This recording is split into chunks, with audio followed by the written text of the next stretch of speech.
just workers in the fossil fuel industry. These are paid, registered lobbyists. Secretary Clinton, you owe our campaign an apology. We were telling the truth.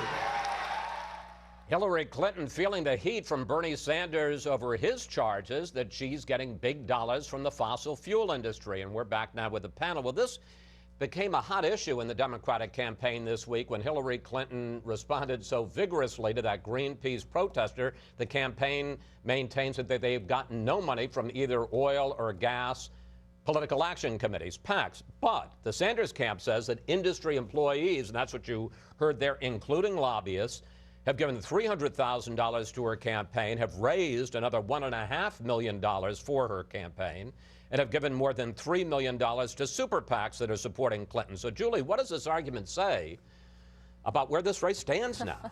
It's really interesting when you look at those numbers, because actually when you look at the whole of the fundraising on the Democratic side, that's a pretty minuscule portion of this. This is more about Sanders knowing that he has an argument that really irks the Clinton campaign, and that is this idea that she is influenced and bought by her donors, whether it's fossil fuel industry, whether it's Wall Street. That argument bothers her because her campaign feels like he's not making the connection. He's implying this, but he's never showing an example of how she has been bought or influenced. You saw her frustration start to really boil over there.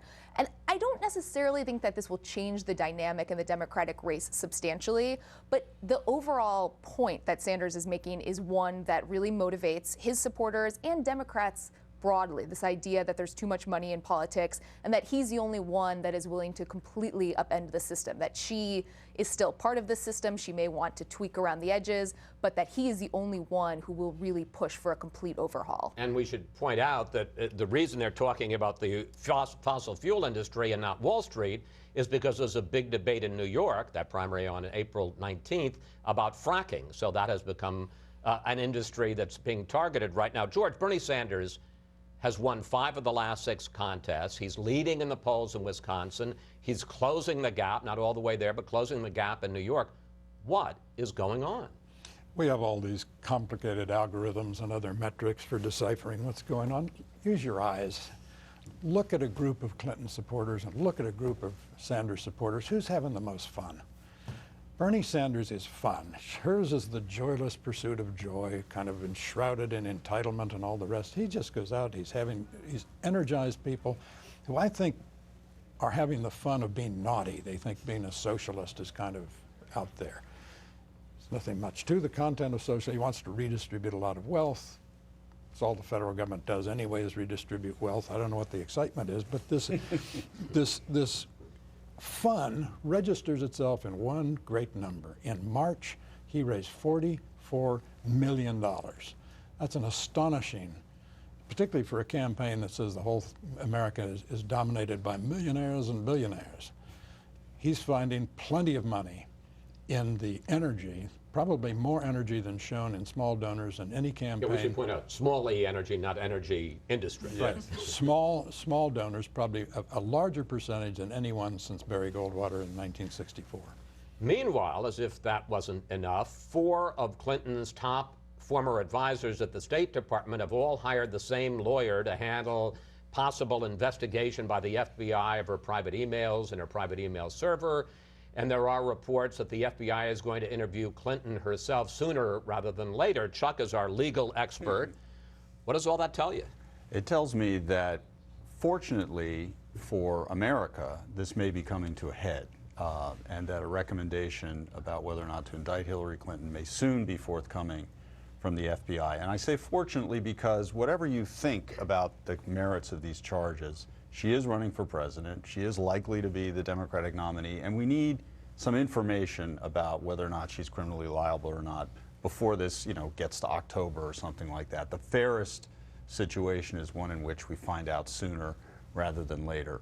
And now, what's your timeline when when you hear that the aides are lawyering up, that there's talk about her having? I mean, are we talking weeks? Are we still talking months? Look, how long is a piece of string? But it looks to me like May or June this thing would have to come to a head.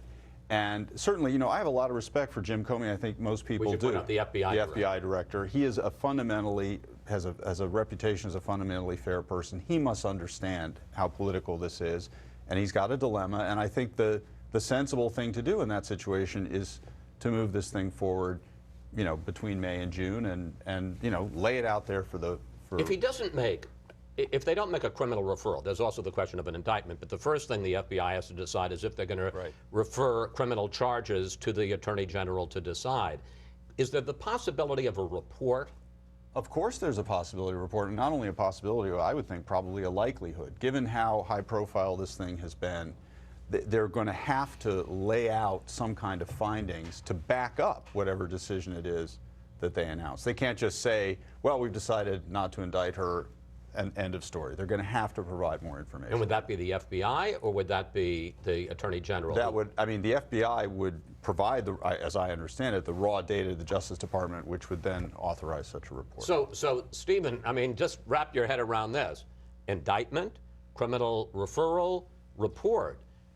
None of those, obviously indictment by far the worst, but none of those would be good for Hillary Clinton headed into her convention. No, absolutely not. Now, unless the report is a complete exoneration.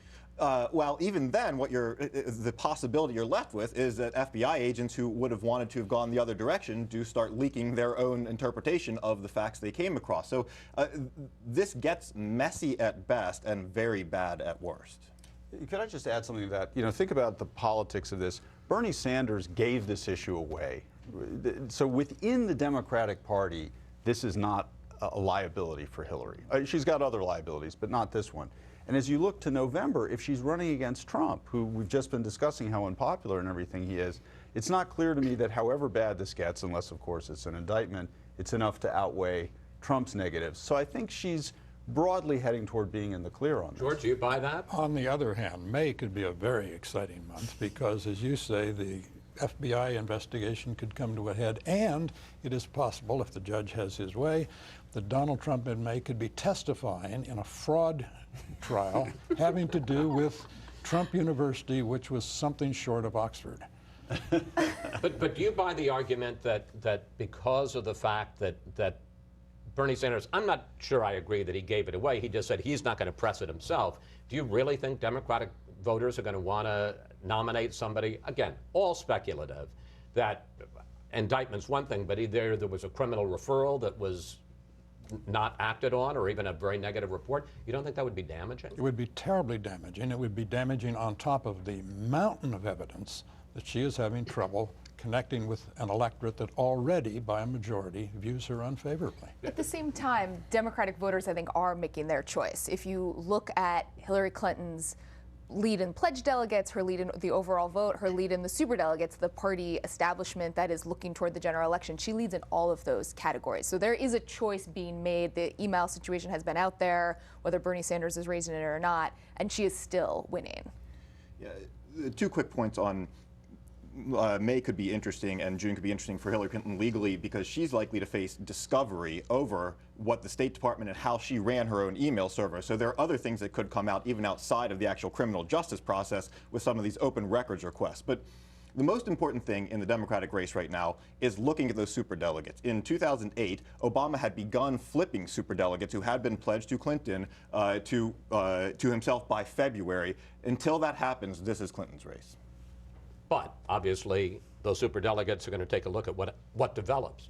All right, thank you, panel. See you next Sunday.